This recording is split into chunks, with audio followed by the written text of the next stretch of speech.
Hey everyone, Georgie here with Ukraine Matters. It's been an eventful week, so let's get up to speed what's the situation on the front lines and then we can discuss some other things that happened.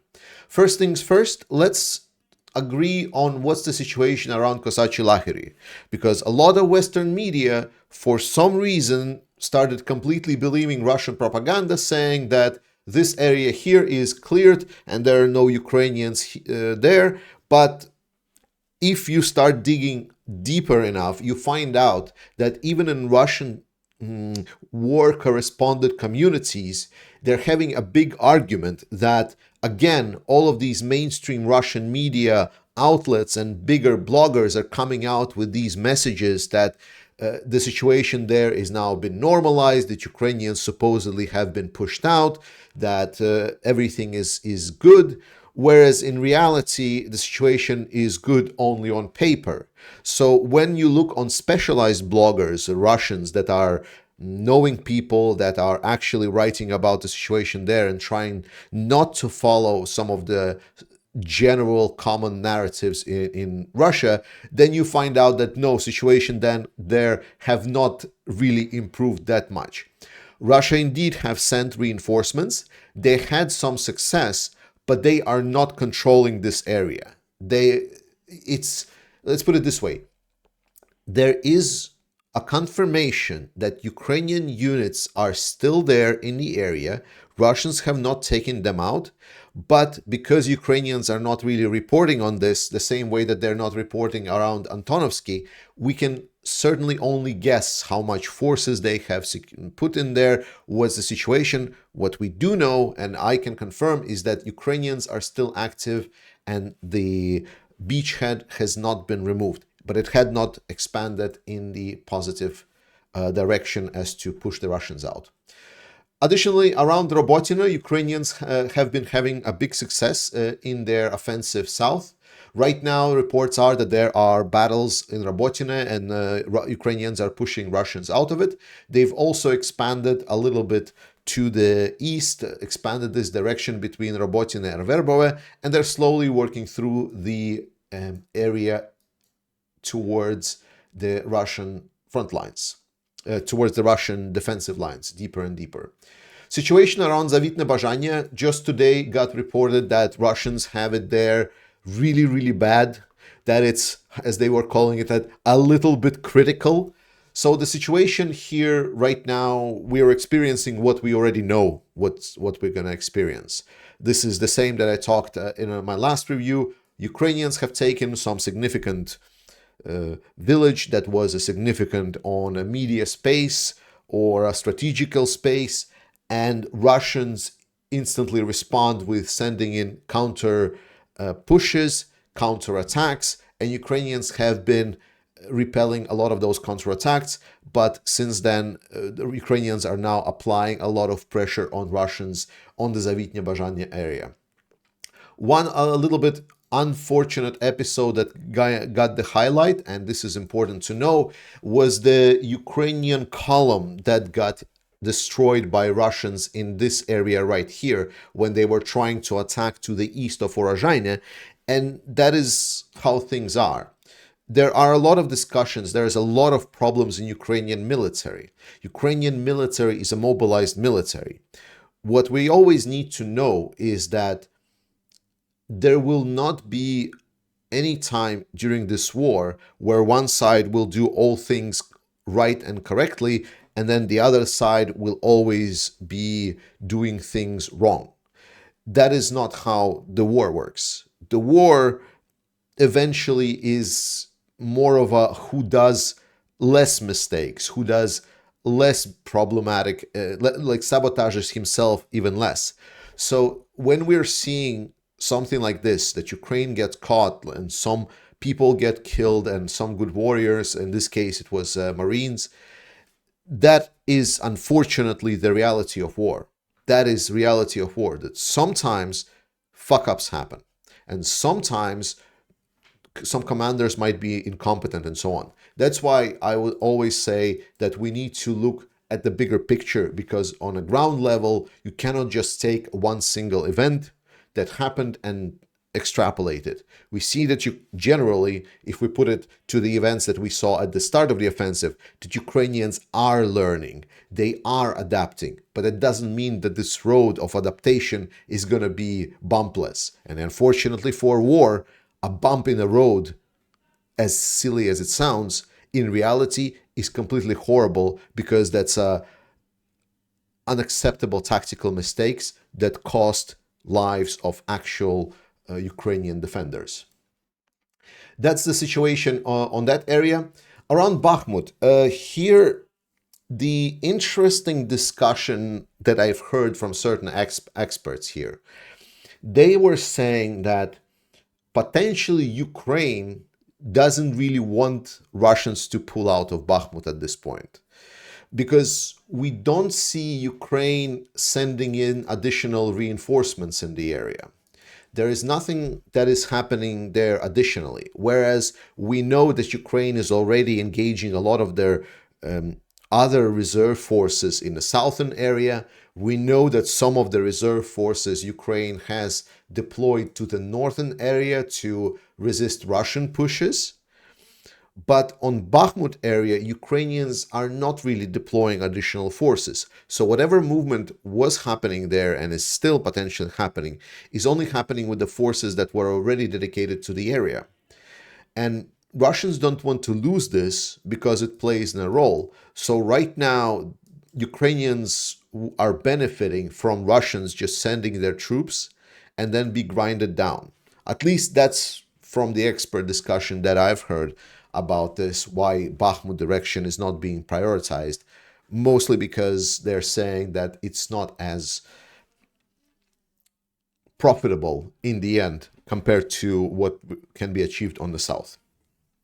And talking about what can be achieved in the south, we were discussing about all these potential threats last time that Russia will have. I explained a lot in the video, and I'll link the video somewhere up there, that Russia can get penetrated by Ukrainian forces from multiple directions. That a lot of those defenses that they are having, Ukraine is already pushing for weaknesses in those. That Russia has made a lot of strategic mistakes, that they've engaged a lot of reserves, that right now their defense is stretched.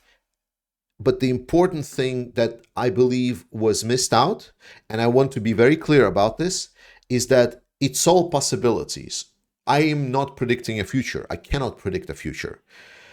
But what I can say is that there are certain elements, if we analyze the situation, how Russia can get screwed. The problem of Russia and its defenses is that it's literally very thin. It's all hangs up on all parts of the front line to hold. If at least one of these, for example, arrows will break, that breaks the whole setup. So when we are discussing whether or not Russia will hold this, the important thing to understand is that whatever happens on any of these front lines will end Russian southern occupation, just because the whole front line will collapse. And that is the potential on that. And why I'm talking about it like it's a potential future, because we see the signs that Russians are having trouble holding some of these advances, that they are having weaknesses. And if 2 months or 3 months ago, when we were discussing about the offensive starting, we didn't see where those weaknesses are. We were just seeing that there is a straight line. Right now, it's already obvious for us that here and there, Russia can be pushed to the breaking point. And we are having barely the snippet of information that Ukrainian general staff is having. They're having a lot more accurate information for themselves. So they can reach a lot more precise conclusions. Then I want to tackle one argument from the social media and public media from the Western parties that express that, oh, Ukraine will not be able to reach objectives and they will be able to stop only a couple of kilometers around Mariupol. I talked about this extensively in my recent stream, which will be up once the YouTube finish processing it. But if Ukraine stops in an area around Melitopol, that is great. That is amazing. Biggest goal of Ukraine, what they need is they need to secure, if you see this white line, the railroad. If Ukraine can get to the railroad and past it, that's it. That's pretty much the southern portion. Ukraine is going to have dominant position, even if they will not make it until November this year. But even if they get past this line on the map, essentially, that is at what point we can say Ukraine has succeeded with their offensive push in breaking Russian lines. Then I would like to thank NATO 69 Sniffing Brigade that shared with me this amazing flag from the Frontline troops with signatures of the warriors of Ukraine that we support. And we're planning to do another fundraiser with NATO 69 Sniffing Brigade. But beyond that amazing news of NATO 69 Sniffing Brigade being really great, there were certain things that were happening to Russia during this week as well. First and foremost, Ukraine have struck with drones an airfield with strategic aviation that Russia was having. It was Tu-22 M3s planes that were carrying a lot of these long-range ballistic missiles. And they were struck, and as Russia was saying, they were slightly damaged. Well, now there were supposedly pictures appeared where we can see that damage is indeed very light, and we potentially see also the person responsible for it, but I'm not certain on that. In any case, that is a major win for Ukraine, with Russia losing one or two of them carriers of their ballistic missiles from the air, which is really great. The second big and probably most important news is that Ukraine is getting jets. There has been confirmation from United States that this week Ukraine, not this week, but it was confirmed this week that Ukraine will be delivered jets from Denmark and the Netherlands. And we already have something about the numbers. It has been right now confirmed by President Zelensky that 42 jets will make its way from the Netherlands, and some unknown quantity right now will also make its way from Denmark. There are speculation that number might be around 19. Is this a lot or not? I've again talked extensively in a recent stream about this. You can rewatch it if you want. But the magic number is about 40 frames. 40 frames would allow Ukraine to extensively use their air power in one strategic direction. If we take, for example, our map here, then Ukraine would be able to support with those 40 frames their offensive actions on the southern directions. If Ukraine would have more, then they would be able to do more. They would be able to do more anti-air missions, because jets are really great at protecting Ukrainian airspace from missiles, from other aerial targets.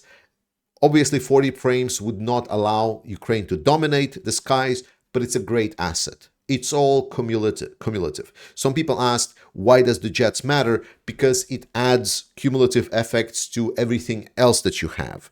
So it's a force multiplier. The more airframes you have, the more force multiplication you can get from your other parts of the military.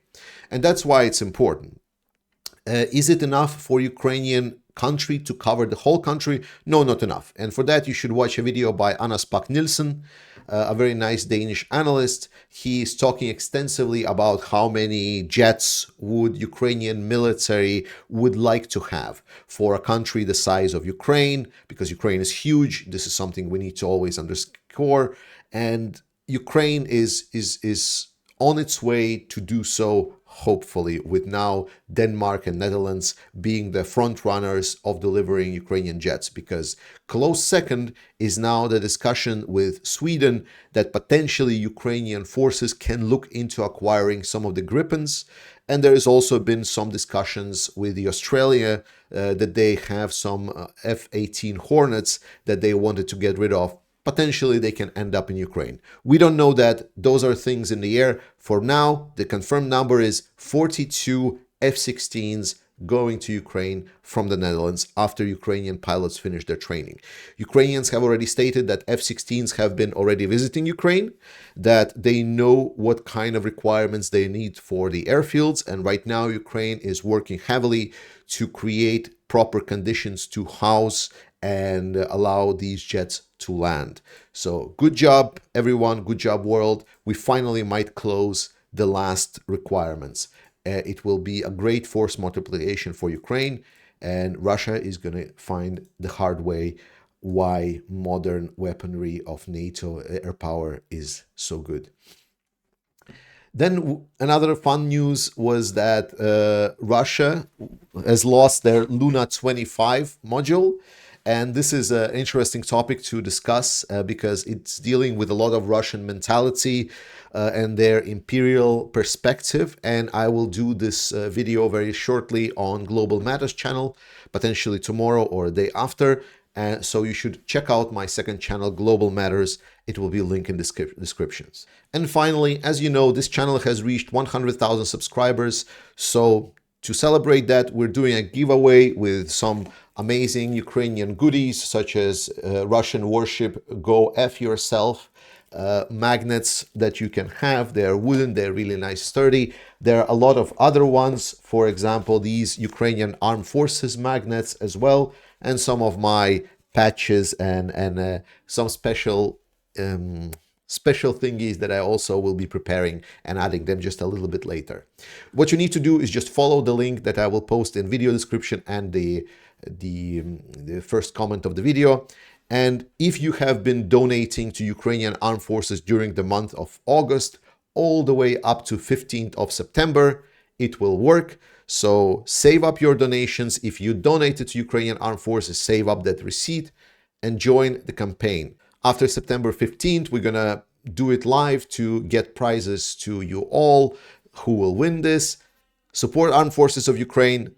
Trust in Ukrainian Armed Forces. Slava Ukraini. I love you guys, and I'll see you next time.